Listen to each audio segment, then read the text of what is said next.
Tashidelek, and welcome to Lhagsam, dear Geshe-la. So in the name of Lhagsam, I would like to welcome you. And for the ones who don't know Geshe-la, some words to him. He was born in Western Nepal. And then with the age of 9, he ordained in Kopan Monastery.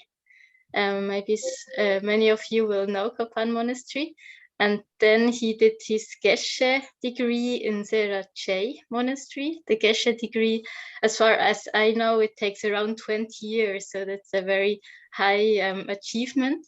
Then he spent some time at Gyume Tantric College. And since then he's served the FEMT in many different positions. At the moment, he's the residential teacher at Yeshe Guling in Santa Fe, in New Mexico. And he's also traveling to many other centers, at least now, soon again after the pandemic.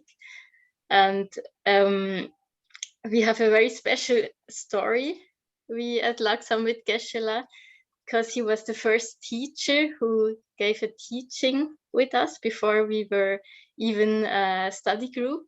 So it was, I think, 2015 he was with us, where Jeff and Nina organized the first teaching, and then later we became a study group. Later then we became the Center Lhagsam. And tonight, yes, one thing I would like to announce, which we are very excited about, that Geshe-la will come to Switzerland again in January. So we will meet in person. The exact dates are not yet clear, so we will inform you as soon as we know it. And so tonight Geshe-la will explain us the Heart Sutra, so today and the next 2 Wednesdays. And I guess we all know the Heart Sutra. It's many people, many Buddhists chant it every day or before all the teachings in many different languages. And although it is so well known, it's very hard to understand. And we hope that Geshe-la will bring some light to the darkness of our ignorance tonight and in the coming Wednesdays.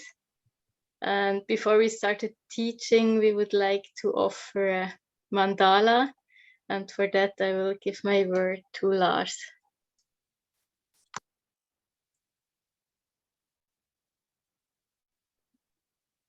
And we imagine offering all the wonderful presents and wonderful, marvelous items and gems to the 3 noble gems as well, Buddha, Dharma, and Sangha, and to the wonderful teachings, and offering as a token of our respect and rejoice. Sa-shi perki yuk-shing me-to Tram-ri rat-ling-ji Ni-de-gyan-pa-di Sang-ge-shing-du-me-te-u-wa-yi Ruku-nam-da-shing-la Je-pa-cho Getsun-la-ma-tam-pa-kye-nam Ki-che-ki-ka-la Kien-se-chwe-si-chi Di-cha-sam-pe-du-che-chi-ma-la Sakye-che-ki-cha-pa Vaptu-so Idam Guru-ratnam-dalakam-nyatayami.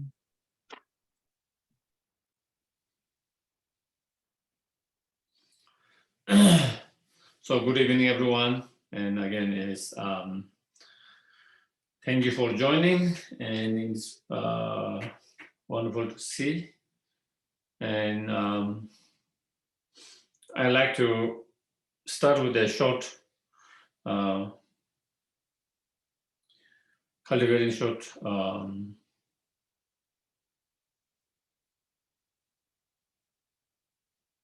good intention, motivation for being here. So we just start with watching the breath for mindfully for a few moments.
Then we can try to generate good intention by thinking, by us coming here together to listen, giving our precious time, as well as to discuss, reflect, contemplate. May each of those become cause and condition to have a strong imprint of emptiness in our mind stream.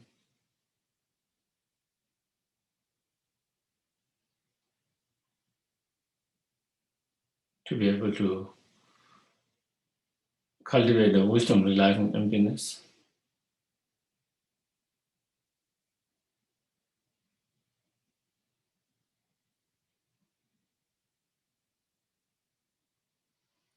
And having cultivated the wisdom realizing emptiness, to be able to enter the Mahayana path, 5 Earth and Bhumi, and eventually achieve full enlightenment.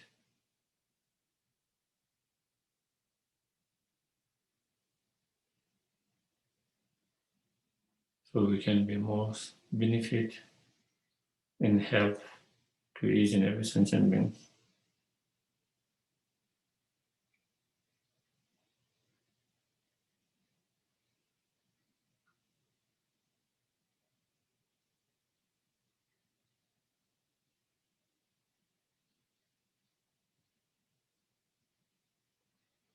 Okay, so maybe here to the refuge and Vulture prayer.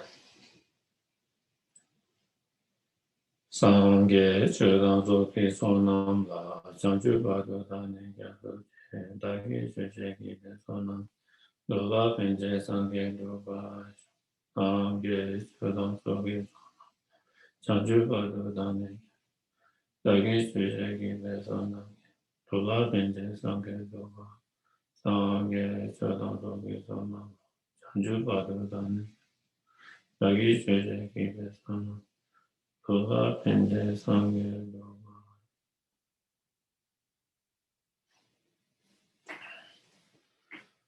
So, starting with today for next 3 weeks, we will be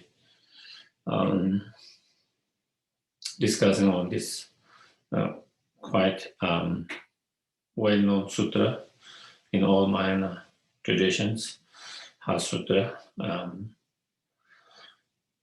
And probably many of you might be able to recite from your heart the Heart Sutra.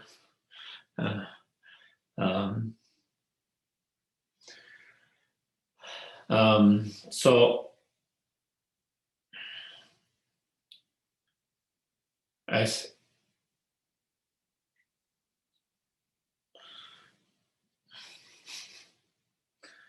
the title suggests, Heart Sutra, meaning, is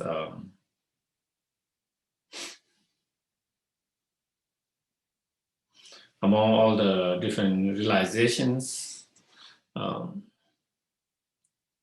spiritual realizations, the spiritual realization of realizing the emptiness or the ultimate truth is the very heart or very essence of all the Buddha's teachings. Because all the Buddha's, the reason the Buddha gave teachings is to help sentient beings to liberate from their own suffering and cause of their sufferings. And in order to liberate from individual suffering and cause of suffering, then we have to eliminate and overcome the very root of all the suffering, that are all the delusion. And in order to overcome all the delusion, we have to cut the very root of all the delusions, and that is the very fundamental ignorance. And in order to cut that fundamental ignorance, that is the root of all the other delusions, then we need to have the realizations of the emptiness, And so therefore, the the emptiness, the realization of emptiness is the very heart, very essence of Buddha's teachings and of all realizations. And this sutra, the main topic of this sutra is that the emptiness. And so, so among all the sutras, the Prajnaparamita Sutras, such as Heart Sutra, are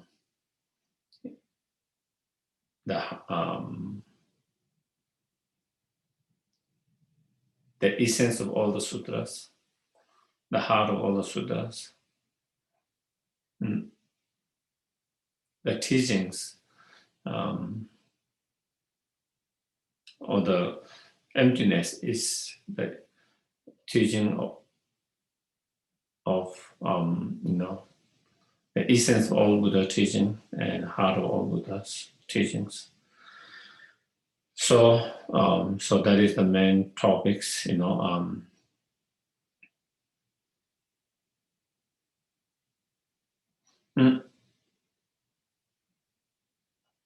Through realization of emptiness, here it explained through the understanding or realization of emptiness, how we progress on the path, in the Mahayana path here, starting from the first path of accumulation, preparation, and then path of seeing, meditation, and eventually achieve fully enlightenment, the results.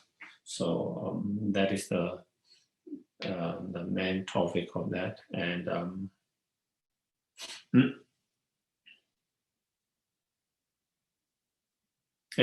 as Buddha himself explained, in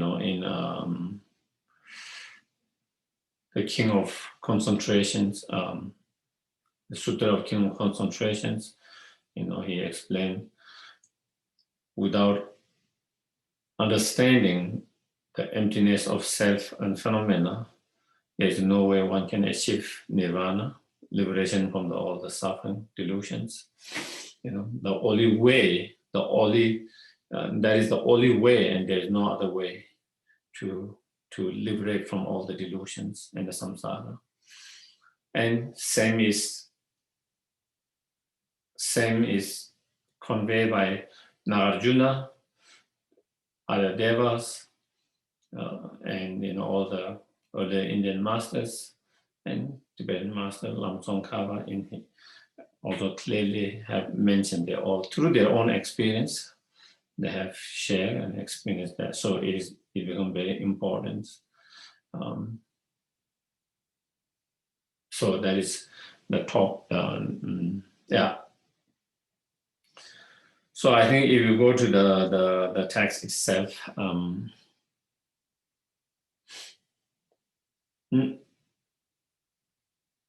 I first did to the other people, James, so frustrations to the Buddha Dhamma Sangha, and then the actual start with here, does did I here at one time. So here, it describes about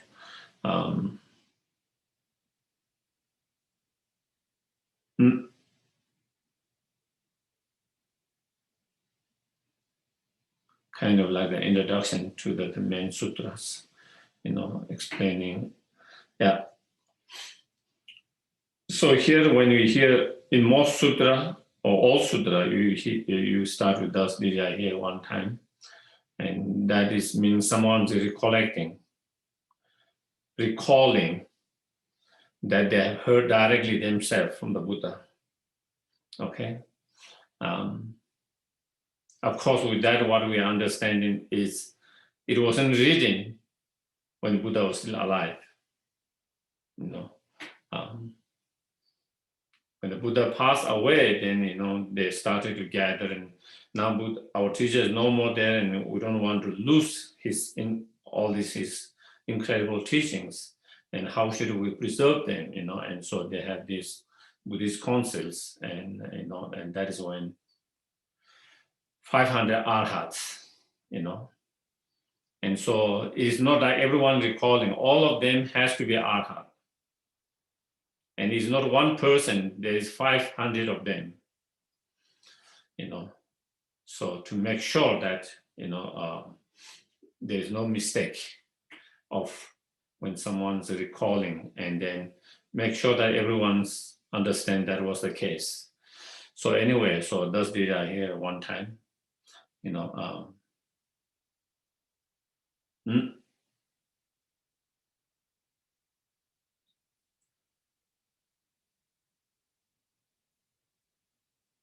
among the different, according to certain even Indian commentaries, there are two, there is one who says, those did I hear, the one who is hearing here is Ananda, and then there are some who think it's the Vajrapani, because it's a Mahayana Sutra, so therefore it should be Vajrapani, but I guess that is not a big deal, who was recalling it, and definitely either is Vajrapani, Bodhisattva Vajrapani, or whether it is another, they heard directly from the Buddha in the audience, that's the idea here. But and Ananda is known for his, among the Buddha's disciples, there are some of the main disciples. Ananda is known for his, one, for his memory, his compassions, and he is the one of the, among the disciples who spend most time with the Buddha. I think after he became Buddha's attendant, he was always with Buddha until Buddha passed over 25 years or something, except for one raining season. So he was, so not only he was with Buddha most of the time, but among Shariputra is known for his wisdom among the disciples. Mongoliana is known for his psychic powers, and Ananda is known for his incredible memory as well. So anyway, so that's it.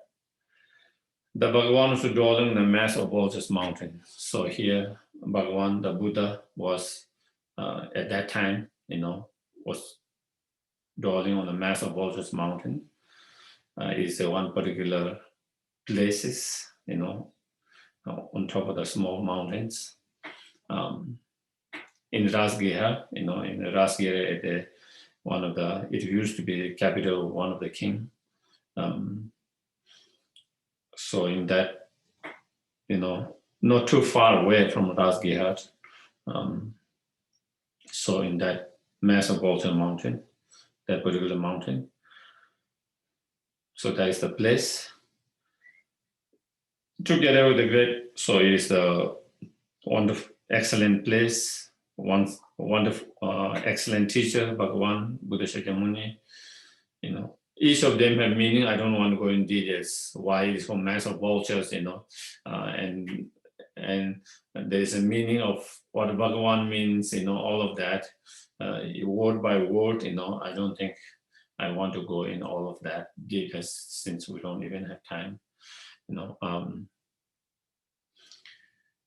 And together with a great community of monks.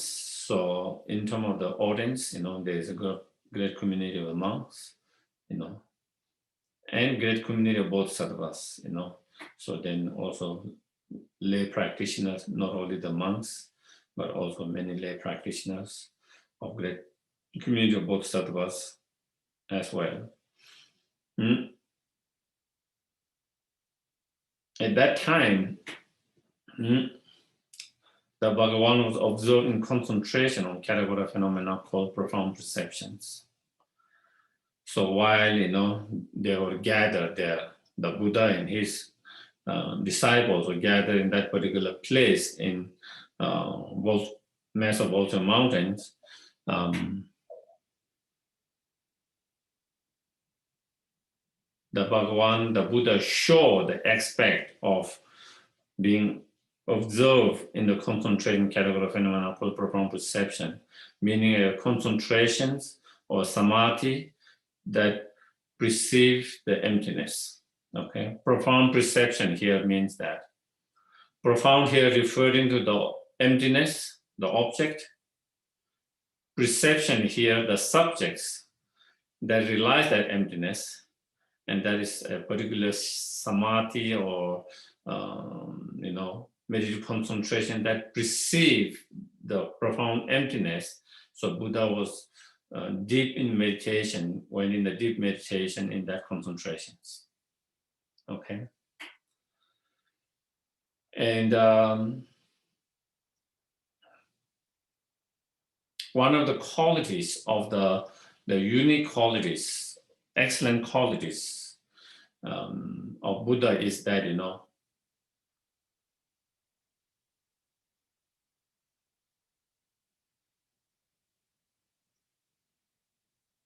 Buddha is always in a meditative equipoise.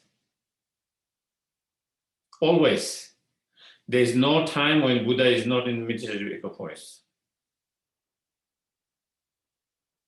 While he is in meditative equipoise all the time, at the same time, the Buddha is able to function all the post-meditative activities, whatever activities that.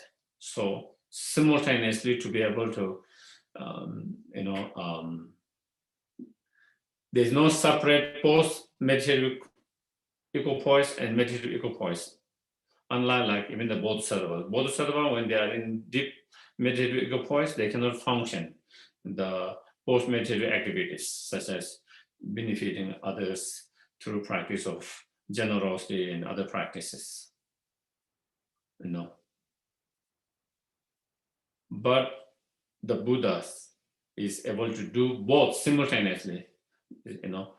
If that is the case, then why do we see at that time he observed in that concentration is from the ordinary audience who are, it seems like to them, he displayed this aspect of being in meditative, even though he is in deep meditative all the time. And so it is explained, in terms of post-meditative activities, the 10 Bhumi Bodhisattvas has almost similarly equal to the activities of the Buddhas. But when it comes, but even 10 Bhumi Bodhisattvas, they cannot be in same meditative equipoise and post-meditative equipoise at the same time. And that only the Buddha has that. And because, because it's the only Buddha who have overcome the both obscuration of delusion and the knowledge, and who have understood the both truth simultaneously, directly, simultaneously at the same time, with the same mind, consciousness. Okay, so that is.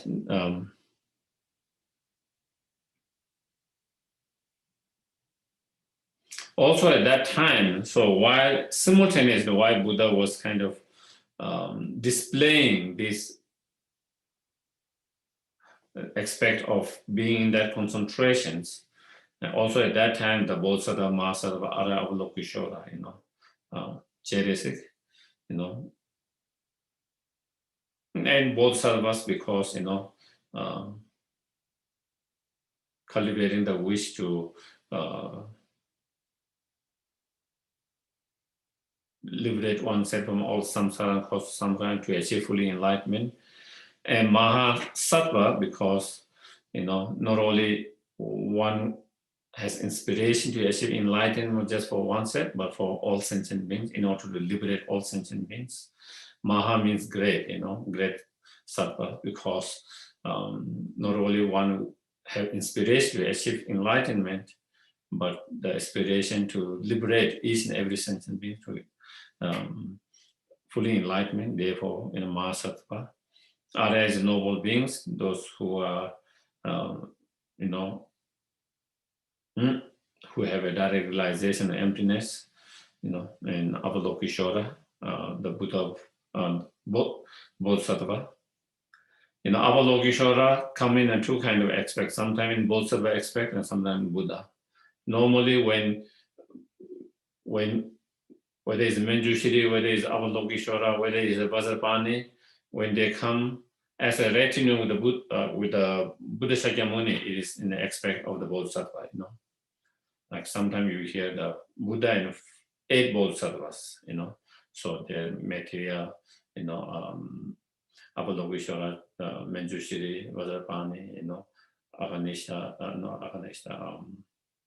Siddhikarma, and so forth, 8.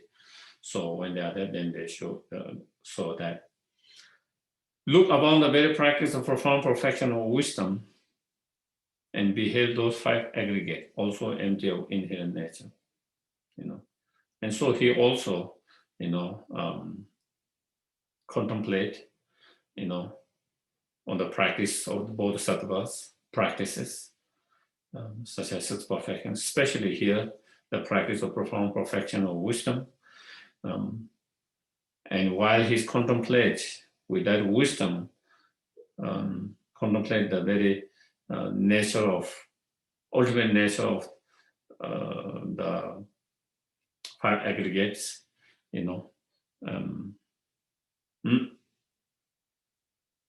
also as an empty of inherent nature. There could be 2. So here the word also, not only, look upon the practice of profound perfection of wisdom and beheld those 5 aggregate as empty of inherent nature. Also, that means there are 2 different ways, according to different commentaries. In some commentaries, not only each of aggregate is empty of inherent nature, but not only each of those aggregates, 5 aggregates, empty of inherent nature, but all the 5 aggregates are also empty of inherent nature. The collections of 5 aggregates is also empty of inherent nature. That is one way of understanding. Okay, but as His Holiness the Lama mentions, also it means, also here means not only the self, the person is empty of inherent nature, but also the 5 aggregate, the basis of the self, the 5 aggregate are also empty of inherent nature. So here, through that, then it explains the emptiness of self and emptiness of phenomena. Are you clear? Yeah. Also here mean not only the person or the self is empty of inherent nature, but also 5 aggregates are also empty of inherent nature.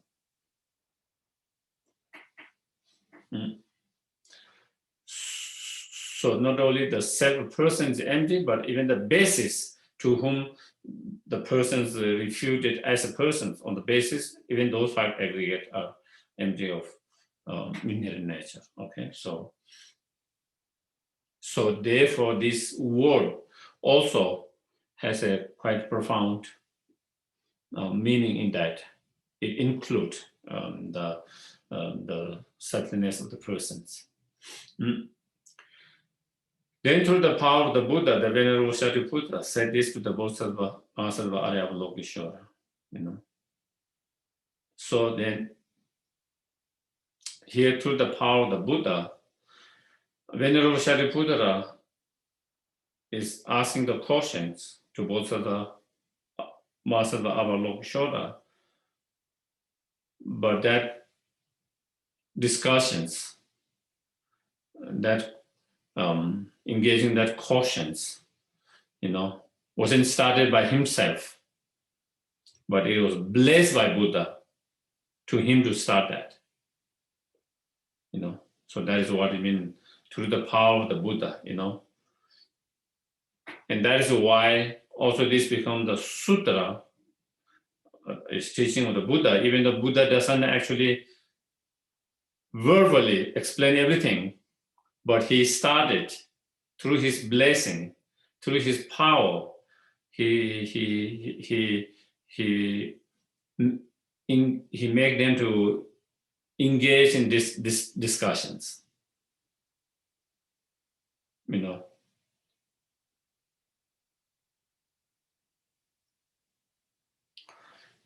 Because Buddha teaches, the way he teach, at different time, and sometime,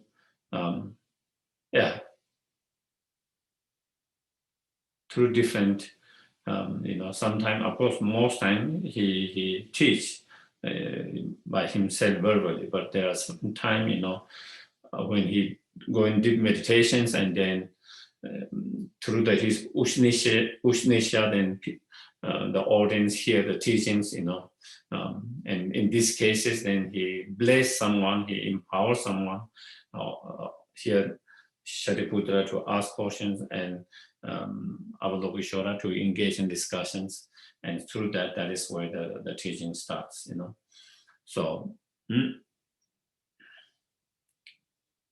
yeah. And also there is, many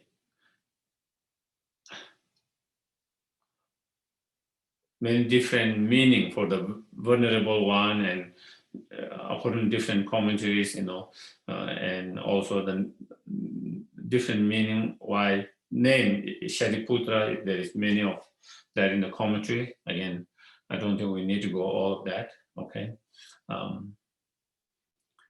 So then here, Shariputra asks the question: how should any son of the lineage train?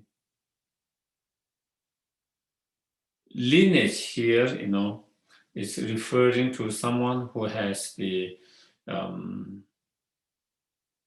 whose compassion has been great compassion been activated, who has an inclination to the Mahayana teachings, Mahayana path,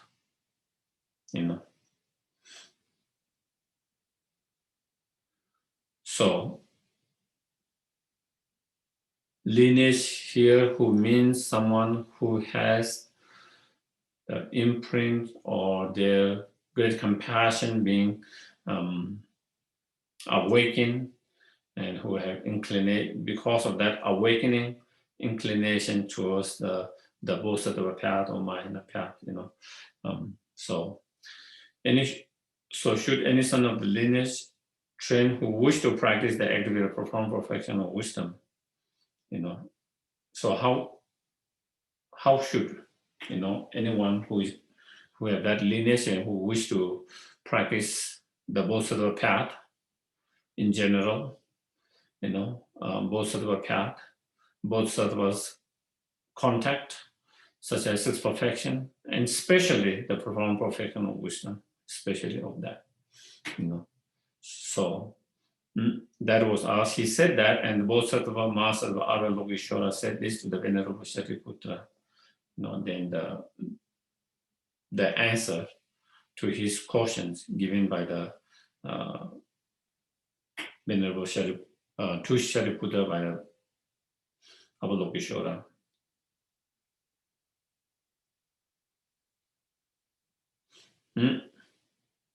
Shariputra, any son of the lineage or daughter of the lineage who wishes to practice the activities of profound perfection of wisdom should look upon it like this. So they should practice like this. Correctly and repeatedly beholding those five aggregates, also empty of inherent nature. So, contemplating correctly and repeatedly, and that the self is empty of inherent nature, as well as the five aggregates are also empty of inherent nature.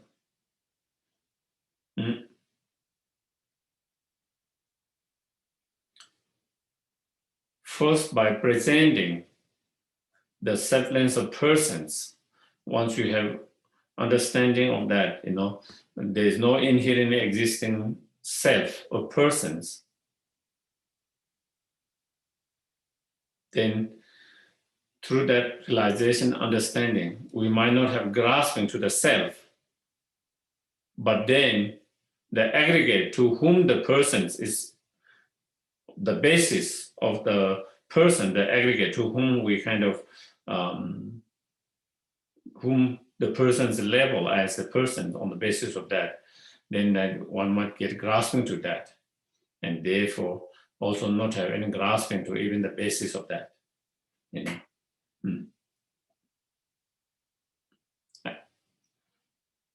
As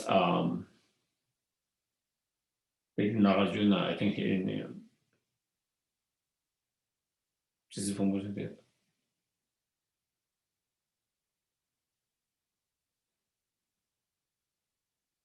I cannot recollect exactly which text. I think it might have Precious Garland, but I'm not remember 100% sure where he's. As long as you are grasping to the aggregate, then through grasping to the aggregate, the grasping to the self will also arise. And then through grasping to the self, then you will continue to create the negative karma. So in order to have complete, or in order to have complete and correct realization of selflessness of persons, we need to have also have correct realization of selflessness of phenomena as well, or aggregates. So phenomena here referring to the aggregate. Okay.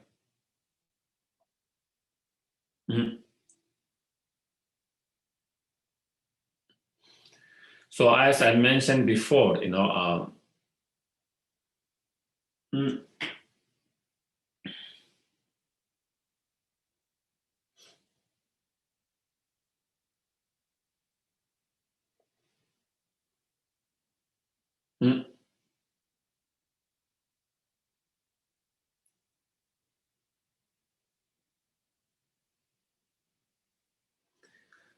so it explains how the question is asked someone who has that lineage and who is interested in that path, how should they practice? How do they engage and practice in that path?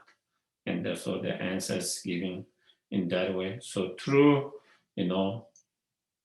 contemplating the emptiness of the self and the phenomena, and through cultivating the wisdom, realizing those emptiness, that is supported by the bodhicitta mind, and through the accumulating the merit, then one make progress gradually from first path to second path, third, fourth, and achieve the fifth path, the fully enlightenment. So at the very beginning here, it explained the path of accumulation, how path of accumulation and path of preparation, the first two paths. And now, after it has explained how all the self and five aggregates has to be behold and correctly be looked as empty of inherent nature, then now it goes in more detail of each of those aggregates.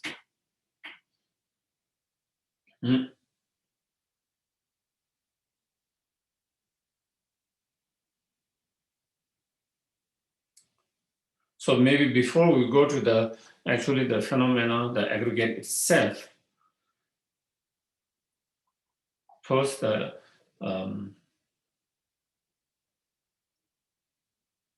emptiness of the self,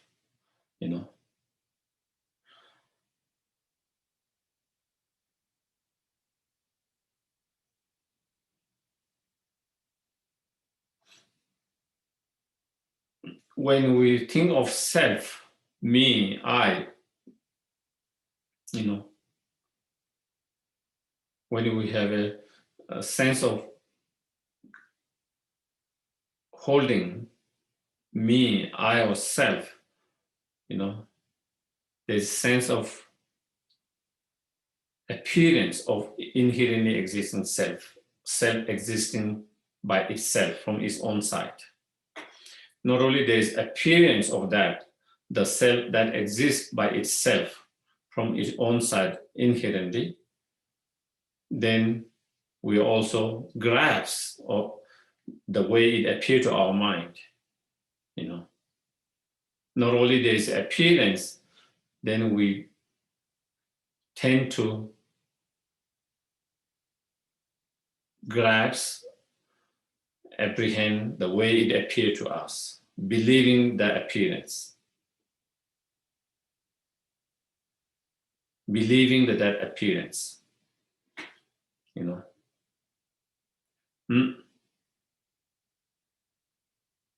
On the basis of that,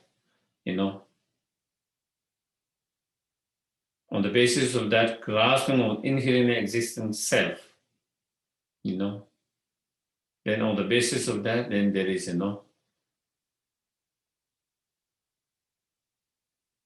my friends, my enemies. On the basis of my friends, families, we have attachments. On the basis of feeling my enemy, then we have aversion, anger, and delusion arises. And through the arising of those delusions, then we experience pain and sufferings, and we create more karma.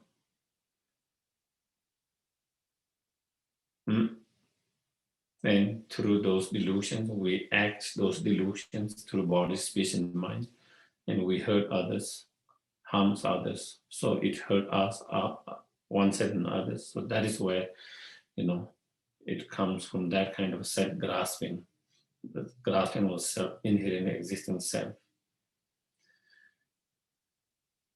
And as Narajuna explained, in his precious garland, if we try to really look, where is that self, I or me, that which seems to exist by itself, inherently, from itself, by itself? Is this within our aggregate or is this outside of aggregate? So as he explained, when you do that, and as he explained, the self is neither the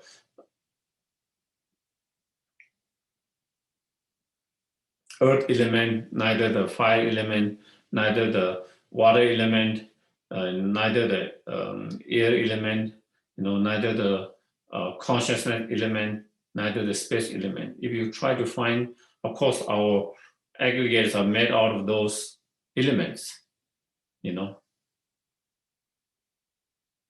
Our body is made out of water and fire and fire element, water element, such water, earth, fire, wind element, space.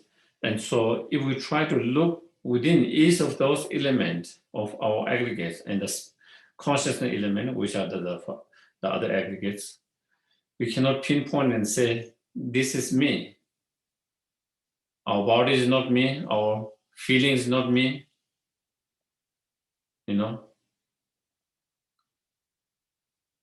Our discriminating mind is not me, our compositional factor of mind is not me, our consciousness is not me. So we cannot find within any of those aggregates. Can we find outside of those aggregates by kind of, outside of that? If you take away your feelings, your body, your physical form, your mind, everything, is there a you that can function as a you? Neither there. So neither it can be found within the aggregates, neither it can be found outside the aggregates.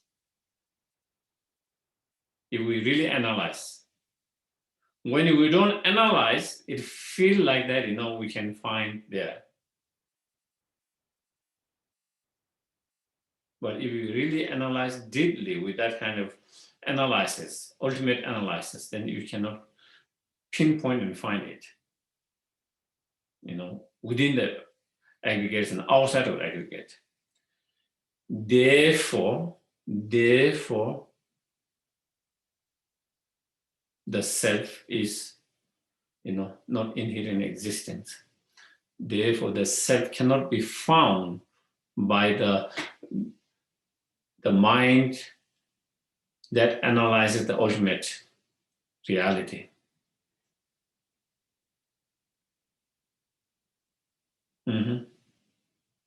Since it cannot be found by the mind that analyzes ultimately, therefore is not ultimately existence.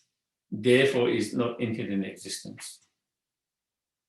If it is something inherent existence, if it exists ultimately, then it had to be found by the consciousness or the mind that analyzes the ultimate reality. But when we do that kind of analysis, it cannot pinpoint and find either within the aggregate or outside the aggregate. If that is the case, does that mean there is no self at all? If we say there is no self at all, then that will be another problem. We experience we have direct experience.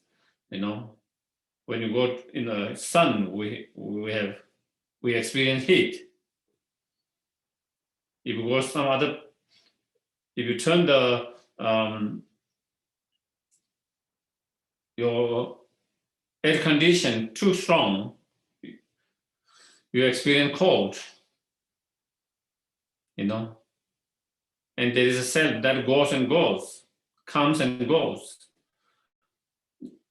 That wake up morning, eats, that do practice, meditations, that is a direct experience. We cannot deny that. There is a self. So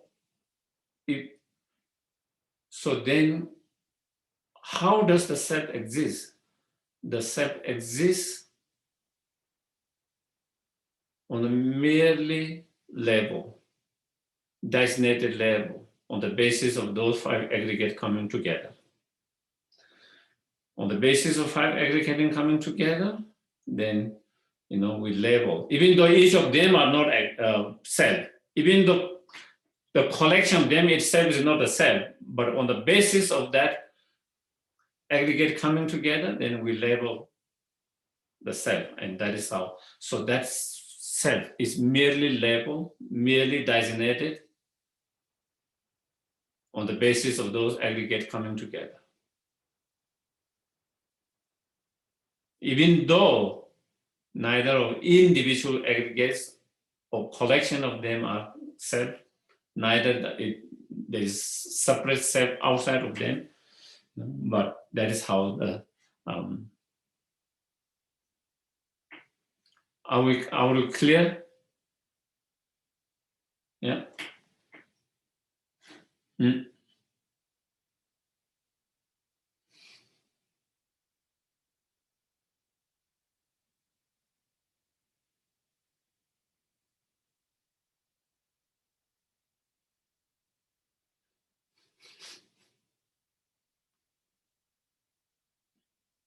So that is the, of course, there are many different meditations one can do by using different reasoning logics that you find in sutras, Nagarjunas, and others, Indian Chenrezig and their writing. There are many different ways of analyzing the self and the phenomena, many different reasoning, many different logics and reasoning, but just to kind of use one reasoning is that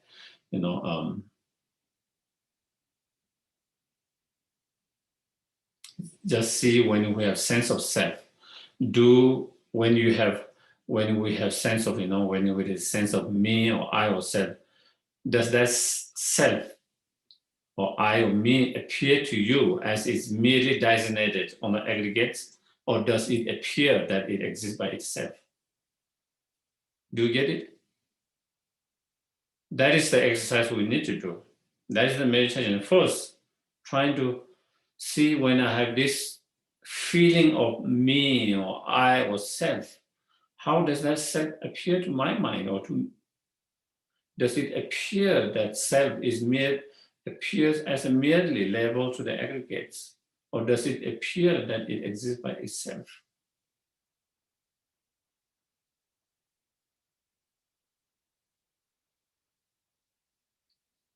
And so then once you have that appearance, also you meditate and contemplate.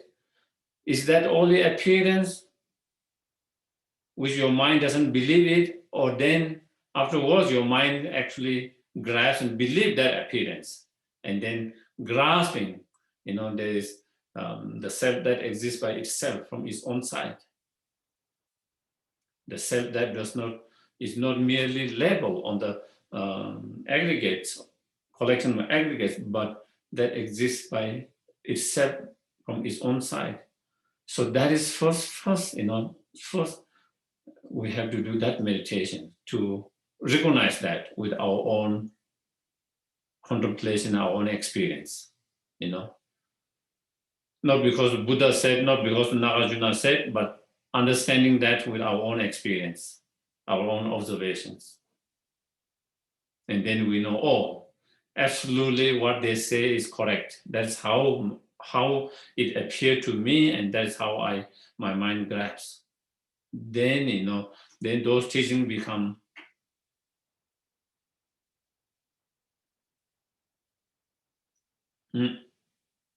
then when you hear those teachings, then they become effective. Otherwise it is just a kind of somewhere their reasoning, logic, philosophy, nothing to do with our experience. Do you get it?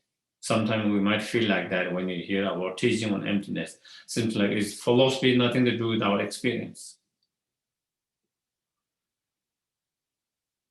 So, trying to identify the self, the way it appears, where we grasp, is the same as they describe there. And so and once we understand, that, oh, yes, to my mind, whenever I have this sense of self, I, me, there's a sense of self, that appearance of sense of self, that is not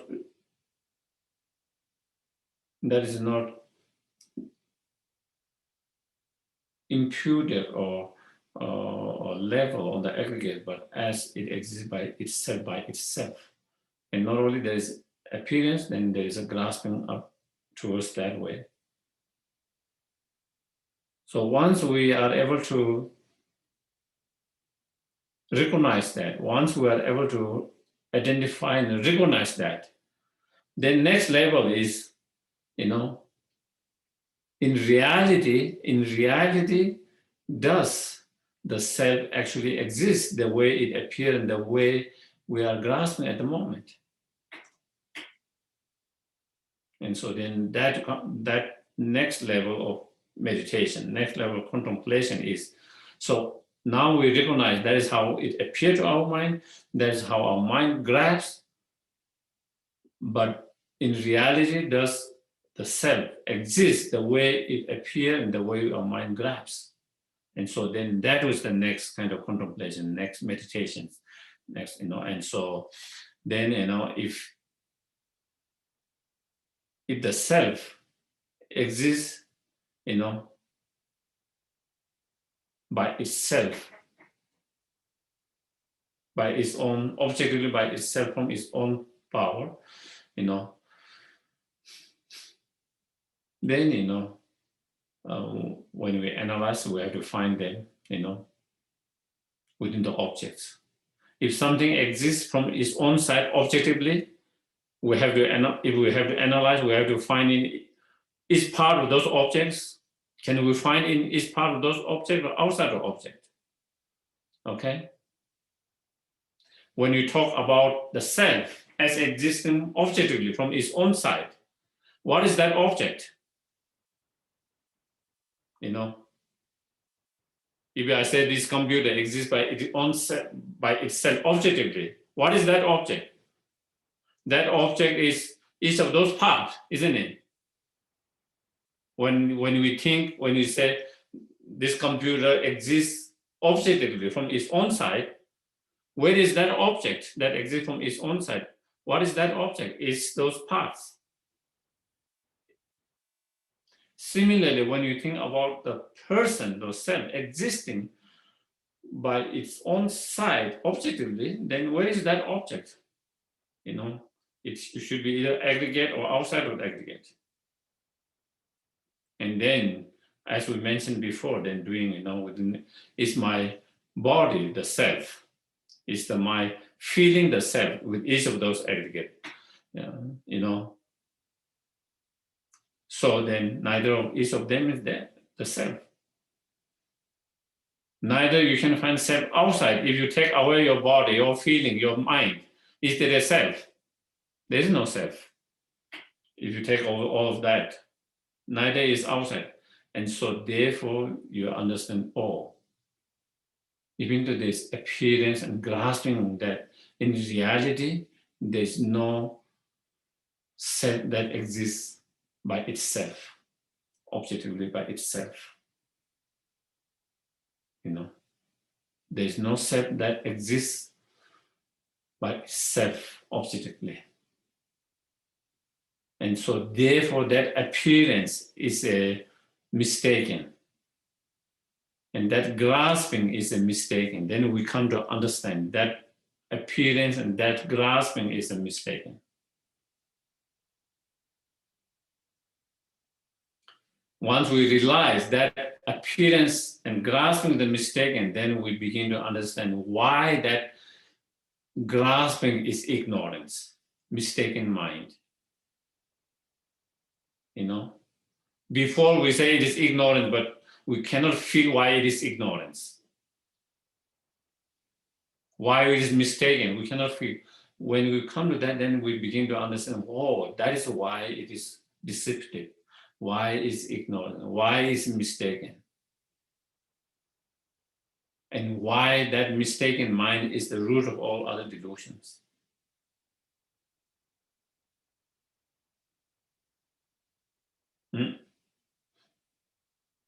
So that is so you do that meditations, contemplations, analysis, you know.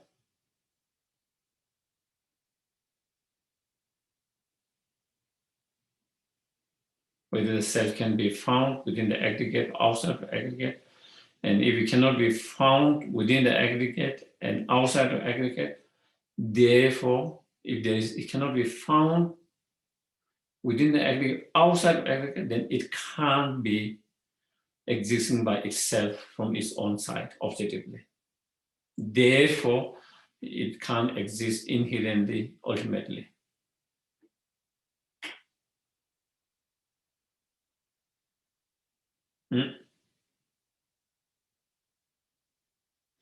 If it do not exist inherently, objectively, from its own side, does that mean there is no existence of the self?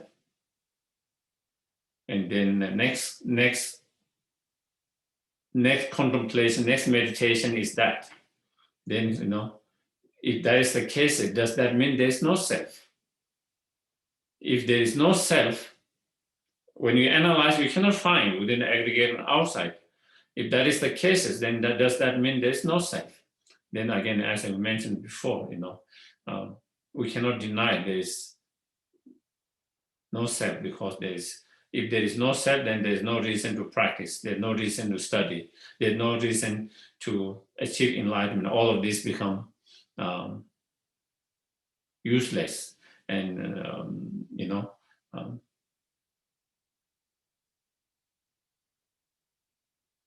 And we experience different experiences. That is our direct experience, you know, when there's a rain, we experience cold. When there is a sun, we experience heat. If we eat something, we experience sweet. Something else, we experience, all of that. And we wake up every day, we go do our job and do our things every day. So there is those we experience every day directly. So we cannot deny there is no self. If there's a self, then how does that self exist? What is that self? And then next, that there is a self that experiences all those different experiences, but that self exists only on merely level, on the basis of those aggregates coming together. Only on basis of those aggregates coming together. And that is how self exists. So when you do that meditations, so then, so that is what we try to do meditations in our everyday life, Sometimes while you are walking, you can think of, how does the self appear to me? The I who's walking now, or while you are cooking, there's me who's cooking now. How does the self appear to me at this moment? How does my mind grasp that self exist? And then do the next form of the exercise, meditations.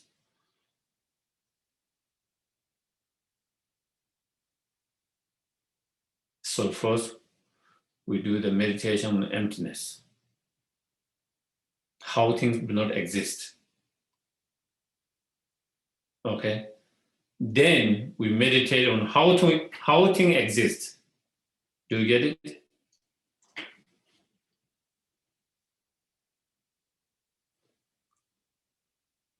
Basically, there can be two types of meditations. One meditation is how the self do not exist. That is the emptiness. Okay. The next meditation is how the self exists.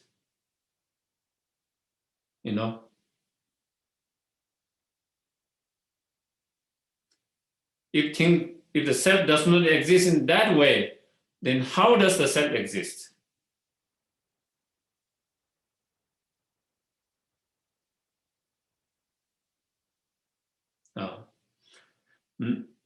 The first, you have to meditate on how it does not exist before we think of how it exists.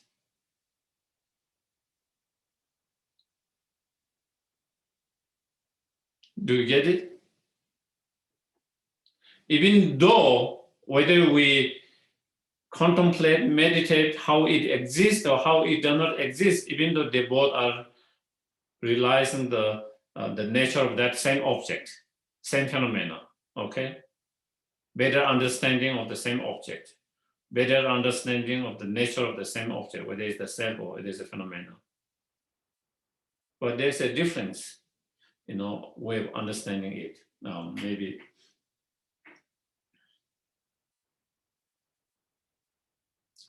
because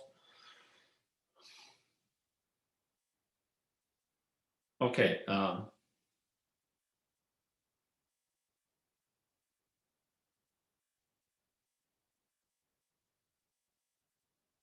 how the self does not exist, it does not exist independently, inherently, by itself, from its own objective side.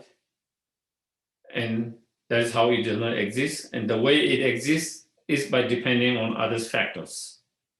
But how it exists by depending on other factors.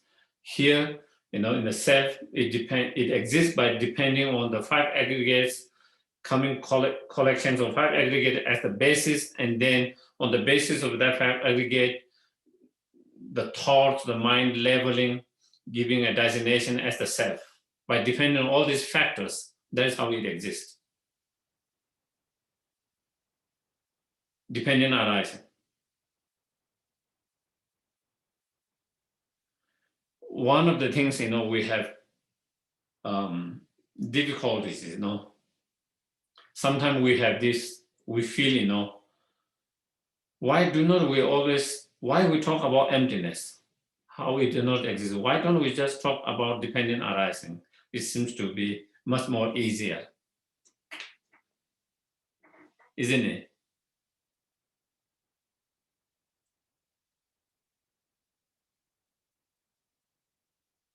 And the meaning of emptiness is dependent arising, the meaning of dependent arising and emptiness, if they are the same, why don't we talk about dependent arising? Why we always talk about emptiness? Even here, Buddha hardly discuss about dependent arising. It's all about emptiness. In all Prajnaparamita, you see, it is all talking about the emptiness. And there is a descriptions or explanation of dependent arising here and there a little bit, but not so often. If you read Nagarjuna's writing, it's all refuting, negating the emptiness side, negating, So why is that, And my understandings, my understanding is,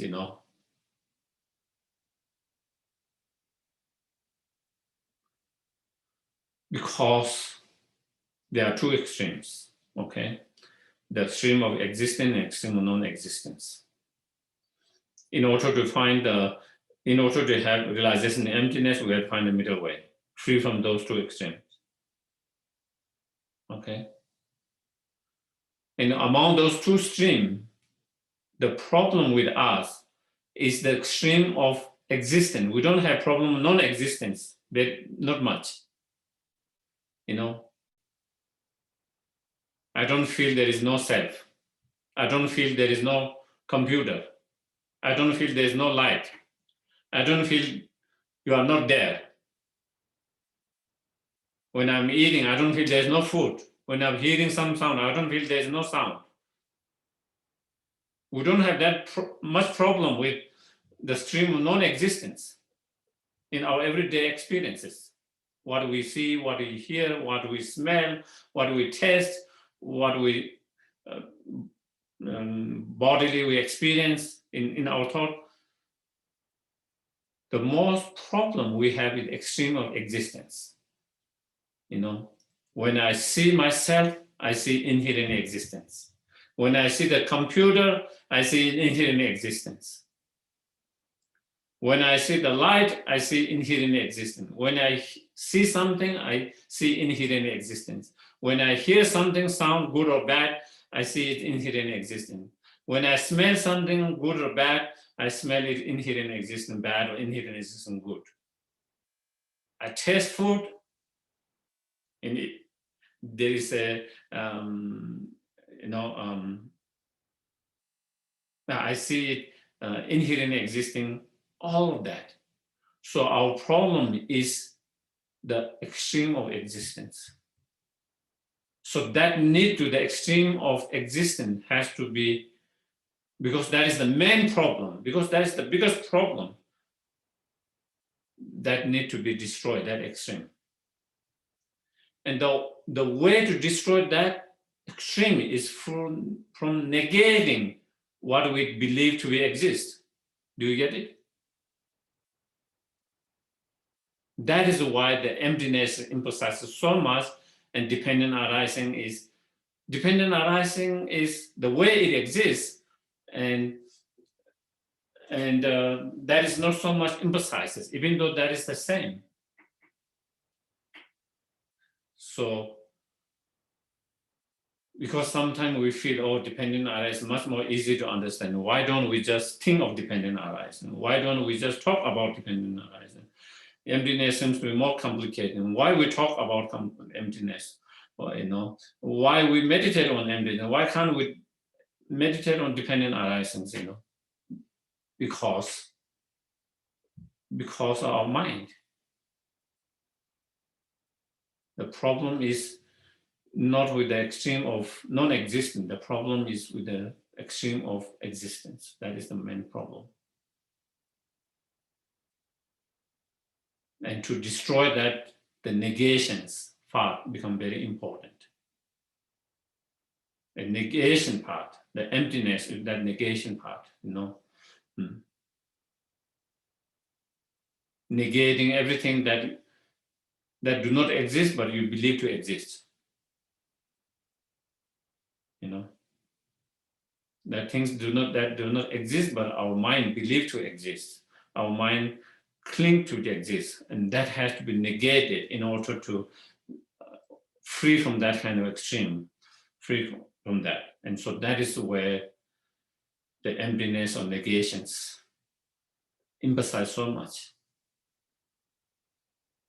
Why that one's more.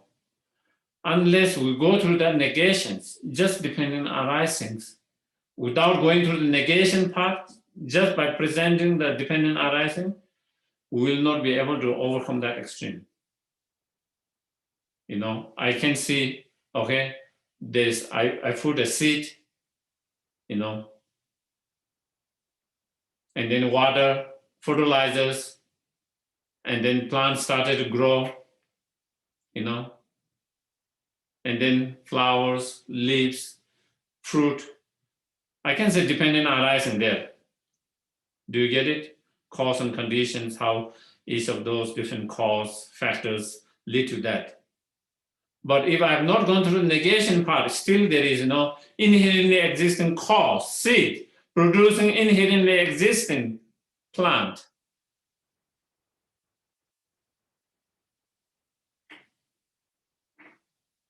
Isn't that the cases? I see the cause and conditions there.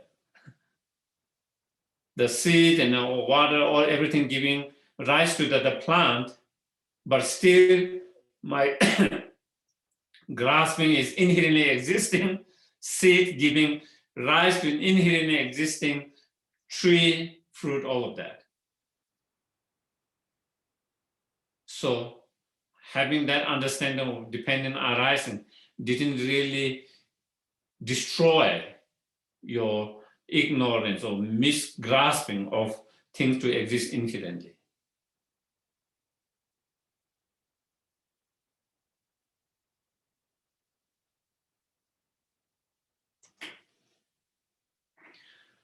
You know, it's easy to present and easy to understand dependent arising, because not only we human beings, I think even some animals, they might not be able to put the word, but they recognize that. They know if I eat that, I will get sick.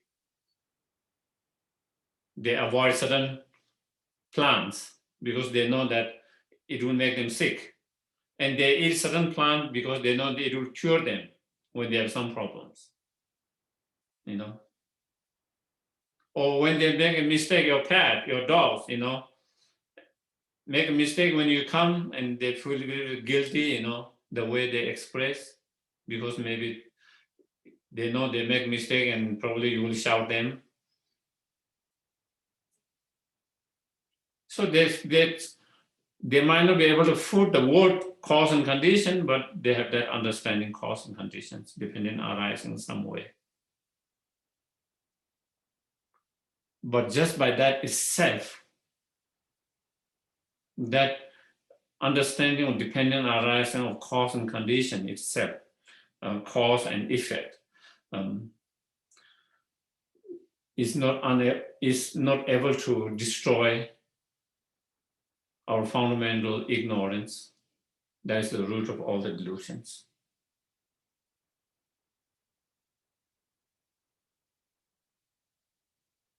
But first you do the negations.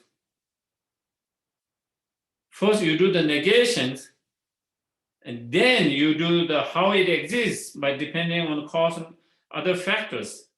Then once you have understanding of dependent arising, after you have done the negations, meditation, emptiness part, then you will be able to find a middle way without falling either of those extreme, and when you have that dependent arising, understand dependent arising, then you wouldn't have grasping of inherently existing seed giving cause with inherently existing plant.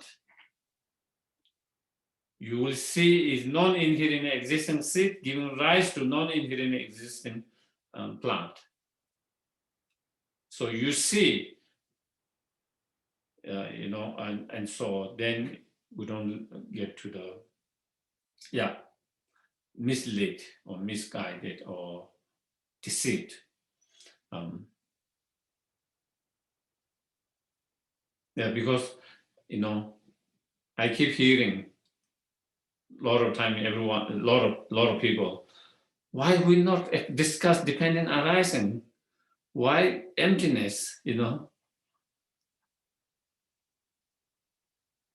And we feel it because it's much more easy, but without the negation, the emptiness part, it doesn't lead to them.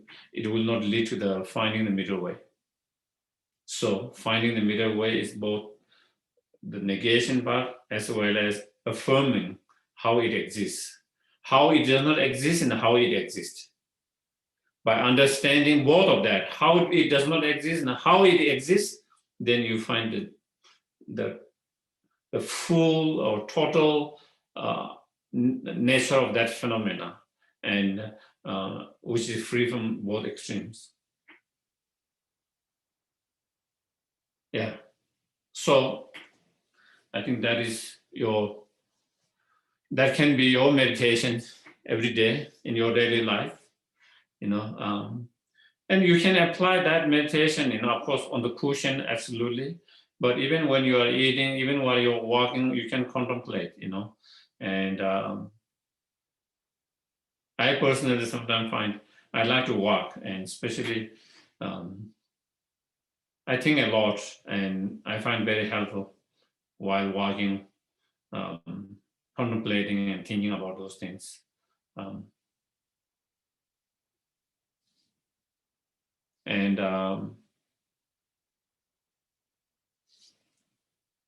Also what I found is, as you contemplate more and more, as you think, contemplate, reflect more and more, sometimes you don't have more word to add after what you have already studied before, but it started to really feel, oh, that is why it is. It's not that I have got new information, new words.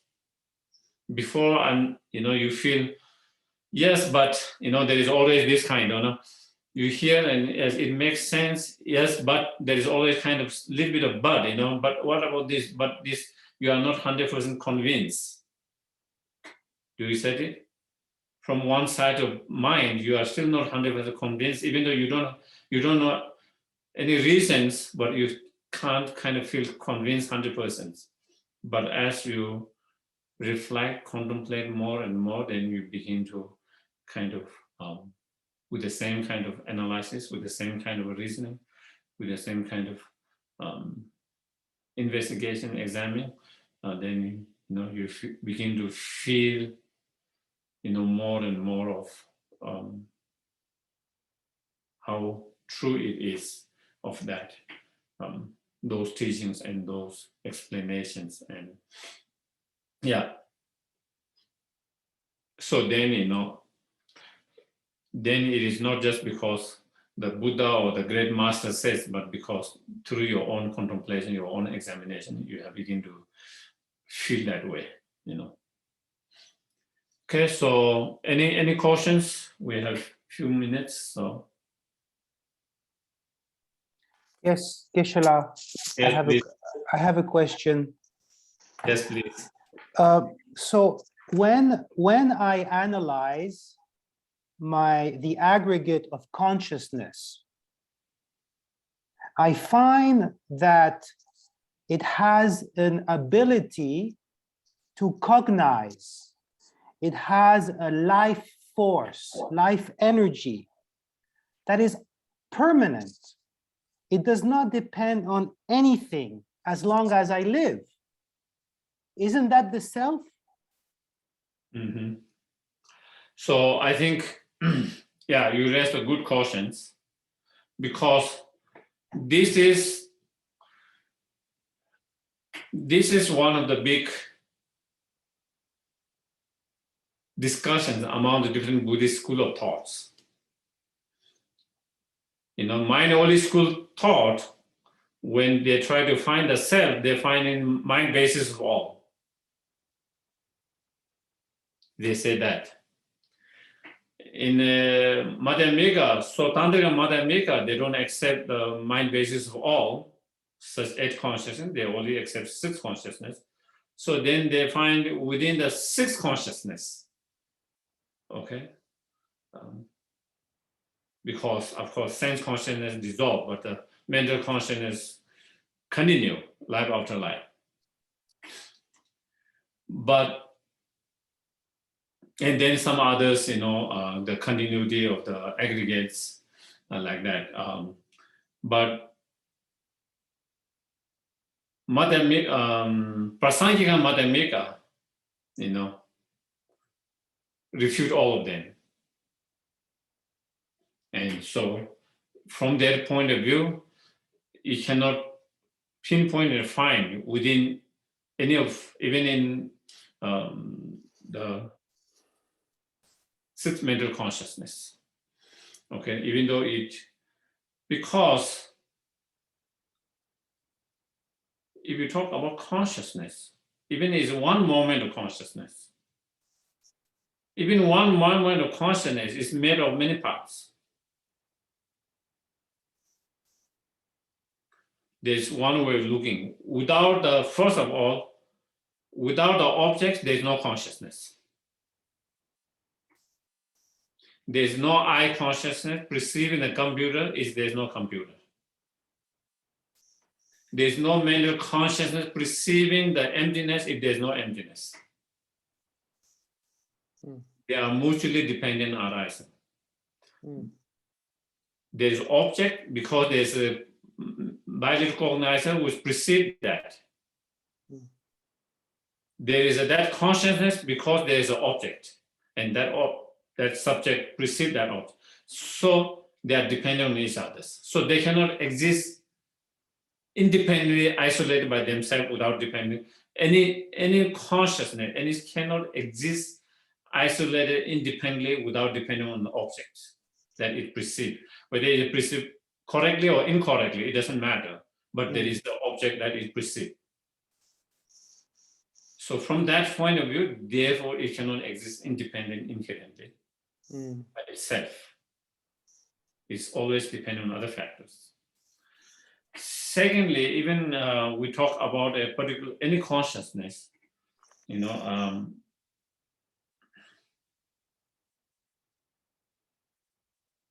it has many characteristics of that consciousness, just many parts. Let's say computer has many parts, and where each of those parts are not the computer itself, but computer is where all the parts put together and it functions in a certain way, and then we label it as computer for that object. And similarly, consciousness are like that. Consciousness has many parts, it has qualities, let's say qualities of one consciousness. The quality of the quality of having no shape, no color, no size. The quality of being able to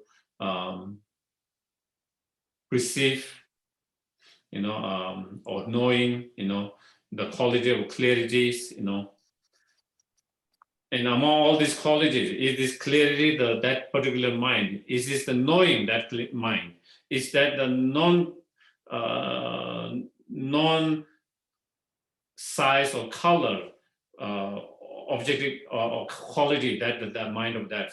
If you do that, again, each of them are not. It's only when the collection of all these come together, and then on the basis of that, then the mind label it as that particular consciousness. But if you go and try to find each of that part, then neither each of them is that, because each of them cannot function. Without the clarity, just knowing cannot function as a consciousness. Without the knowing, just clarity, it cannot function as a consciousness. Without the other quality, it's not. So therefore, so when you do that kind of analysis, then again, conclusion come to the same. It's come to the same understanding. Thank you. Yeah, thank you. So yeah, that one I think has been yeah, even among the Buddhist school, this is something that they have. Yeah, a lot of other thought that consciousness is that we can find within that. Any others?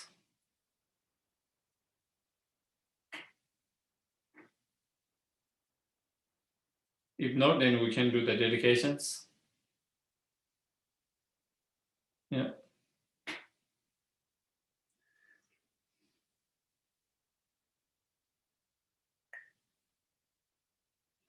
So we can dedicate all our virtues for the long life of His Holiness Dalai Lama, Lama Zopa Rinpoche, all the holy gurus, all their wishes to be fulfilled, and that may we be able to follow their perfect example.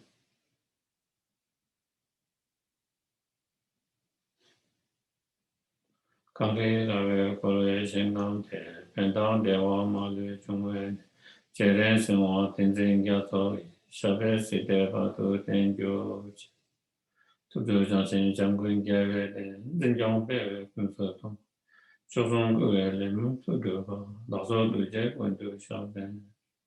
We also dedicate all our virtues to achieve fully enlightenment as soon as possible for the benefit of all sentient beings and liberate them all to the enlightenment. Yawa di nyudu da lama sangye du yone doa chigyam manuba te sala gurva. We also dedicate to be able to actualize the true bodhicitta mind, conventional and ultimate bodhicitta mind within our mind stream, and those who have already actualized, not to diminish but increase more and more. Changju Sanjo Rinpoche, Mage Bana Kegyoje, Kewan Yamba Meba, Kongle Kondo Kewan.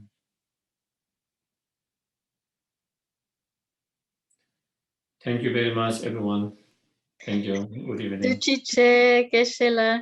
I'm you. very happy that you brought some clarity to us and pointed out that it's so important to meditate on the negation and not just on dependent arising, which seems also for me much easier.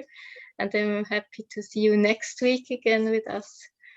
Thank And I would like to mention for the people in Switzerland that we have on Friday a event, a movie and Momo night. So the information is in the chat. And Lars also posted the link to our donation page. So we rely on donations, and we are very happy if you support us. Thank you so much. Thank you, everyone. Thank you. Thank you, Geshe-la. Thank you, Geshe-la. Thank you, Geshe-la. Yeah. Thank you. Thank you. Bye-bye.